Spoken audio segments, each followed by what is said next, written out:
Hello, good morning all my students.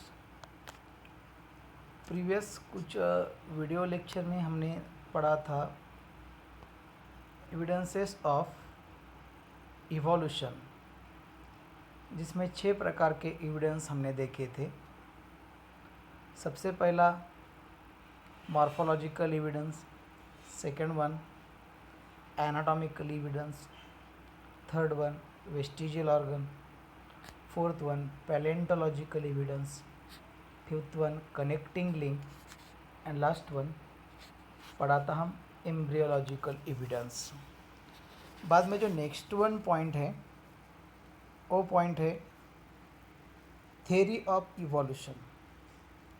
आपको तो पता है इवोल्यूशन एक स्लो और ग्रेजुअल प्रोसेस है जो एवर लास्टिंग है, कंटिन्यूअसली परफॉर्म होती है लिविंग ऑर्गेनिज्म में। उस इवोल्यूशन को एक्सप्लेन करने के लिए वर्ल्ड के कुछ नॉमिनेटेड साइंटिस्ट ने खुद की थ्योरी बनाई थी।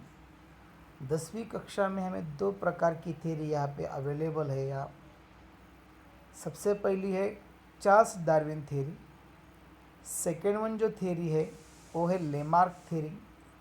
आज के इस लेक्चर में हम पढ़ेंगे Darwin's theory of natural selection.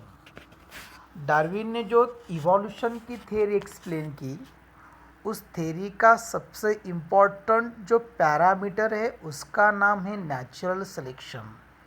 इसलिए इस थ्योरी का नाम है Darwin's theory of natural selection.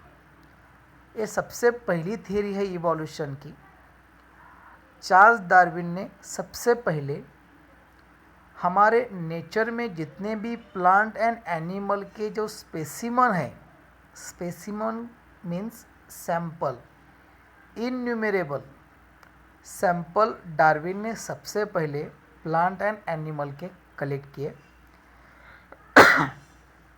Collect करने के बाद उस हर एक सैंपल का, हर एक प्लांट के और एनिमल के सैंपल का ऑब्जर्वेशन करने के बाद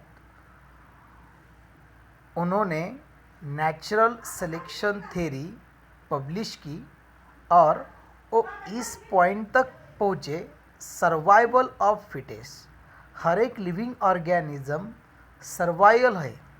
हर एक लिविंग ऑर्गेनिज्म जो सर्वाइवल है वो किस पैरामीटर के वजह से फिट है, फिट फॉर सर्वाइवल या सर्वाइवल ऑफ फिटेस्ट, उस पॉइंट को उन्होंने नाम दिया नेचुरल सिलेक्शन।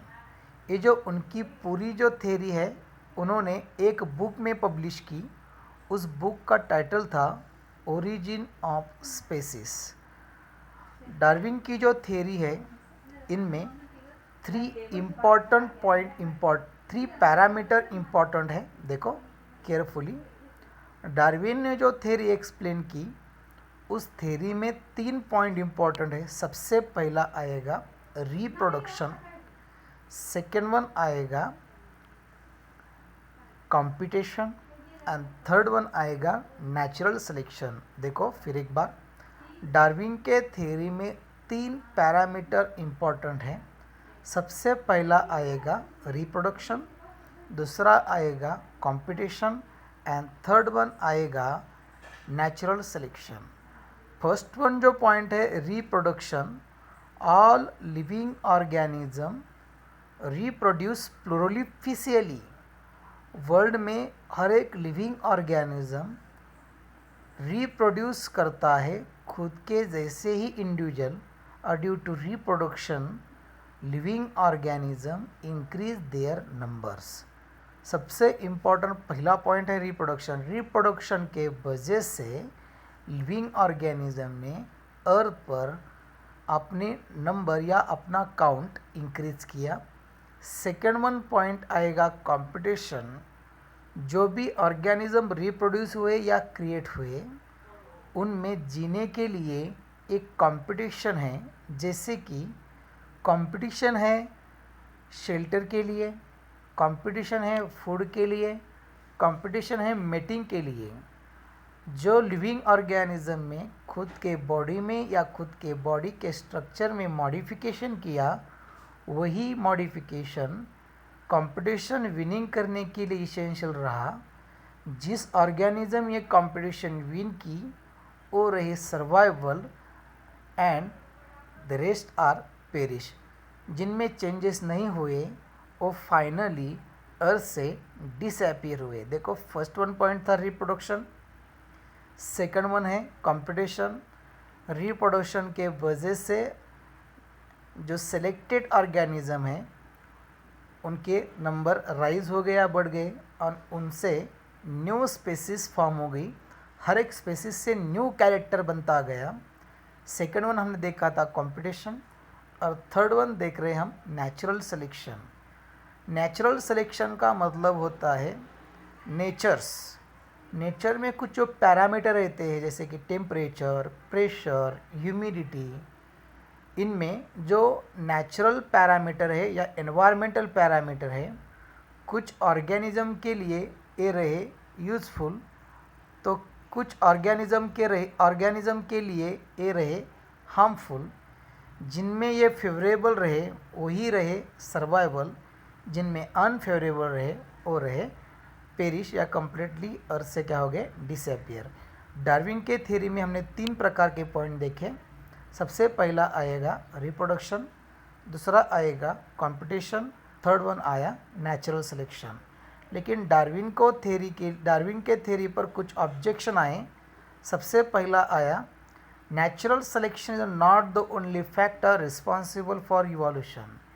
इवोल्यूशन को एक्सप्लेन करने के लिए नेचुरल सिलेक्शन एक ही फैक्टर काफ़ी नहीं है। Darwin did not mention any explanation about useful and useless modification. जब डार्विन ने उसकी थ्योरी एक्सप्लेन की थी उनमें डार्विन ने यूजफुल और यूजलेस चेंजेस को मेंशन नहीं किया था। और लास्ट वन ऑब्जेक्शन था there is no explanation about slow changes and abrupt changes. Darwin ने जब नेचुरल सिलेक्शन थ्योरी एक्सप्लेन की थी उस थ्योरी में उन्होंने slow changes and abrupt changes explain नहीं किए थे। इस प्रकार आज हमने डार्विन की थ्योरी देखी थी, उसमें 3 पॉइंट देखे, रिप्रोडक्शन, कंपटीशन, नेचुरल सिलेक्शन और डार्विन की जो मेन ऑब्जेक्शन 3 है वही हमने आज पढ़े। ये सभी ऑब्जेक्शन लेकर ही डार्विन की थ्योरी हमारे इवोल्यूशन के वर्क के लिए एक प्रकार की माइलस्टोन रही। ओके, नेक्स्ट वन लेक्चर में हम पढ़ेंगे लेमार्क थ्योरी या लेमार्किज्म। Okay, thank you.